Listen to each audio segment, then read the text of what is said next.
Today we're going to explore the science of baking because baking is all science, and by experimenting, we can learn how to make your baking even better.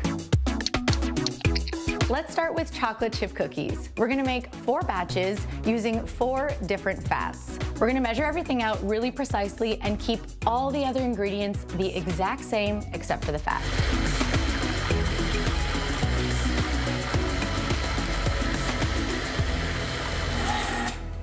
Our doughs are done, and right away you can observe how different each of them are. Like, look at this butter one, how shiny the vegetable oil one, and it's not even holding its shape, it's already starting to spread.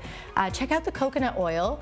It's a nice color, kind of almost the same as our butter. And then the shortening, you might be able to tell, is a bit lighter than all of the other doughs already. Next, we're gonna roll those out into equal size balls for baking. Into the oven they go until they're golden, about 15 minutes.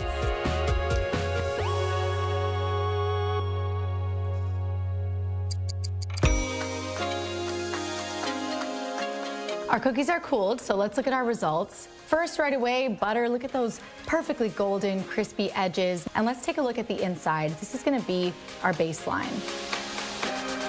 Gorgeous. Our vegetable oil, right off the bat, you can see how much wider they are. They really spread out. You can see it's like a bit more wet inside. See the darker color compared to the butter. The coconut oil cookie is quite dense to break apart, but overall the cookie didn't spread as much. And our shortening, dramatically paler in color compared to all the rest, but you don't get as much caramelization, as much browning Maillard reaction, quite cakey inside. As you can see, depending on the fat you use, you change the chemistry of your cookies, giving you a different texture, color, and shape. Now that we've played with the chemistry behind cookies, we're gonna see how you can use science to make nice flat cake layers. And all you need are these 2 things, cake strips and a bunch of water. Easy. You're gonna take that cake strip and dunk it in your water.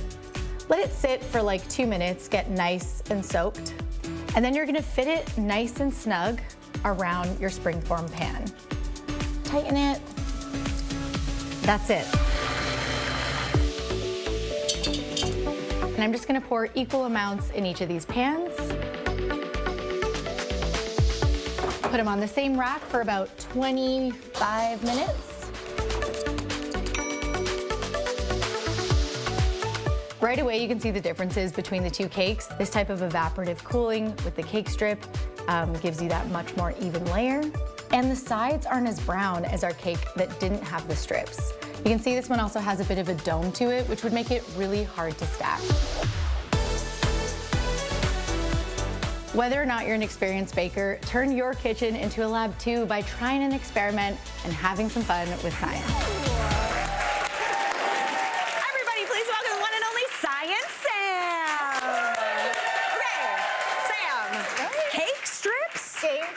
Cake strips are I feel like they were a really big thing in like the 70s and 80s, and then they kind of fell out, but they're amazing. I only recently learned about it, and as a kind of new baker, it's so fluffy and pillowy, even. Yeah. Love it. And you don't have to do the thing where you're trying to level the cake and it never is going to be level. Look, you want the cake scraps. Oh, yeah. You can just make a side batch with these. There you go. I love that. Okay, so you've got a couple more kind of sciencey, foodie tips and hacks for us today. Yeah. We're going to start off with a tricky one that science is going to make easy for us. Yes. Okay, what are we doing? Hollandaise sauce. Oh. I love brunch. I love hollandaise. I love but hollandaise. It's too much. You know, I'm not you, Mary. I can't make that at home. No. It's just too much. So we have a science tip here. Now, the reason hollandaise is so difficult is because you're trying to mix eggs, which are quite watery, with butter, which is fat. And we know water fats don't like to mix. So we're going to use science to do the hard work for us. Okay. We're going to take egg yolks, same recipe, just different order of things. Okay. So we're going to throw in egg yolks. That's pretty good. There you go. That's okay. Nice. Okay, we have a bit of lemon juice. Okay.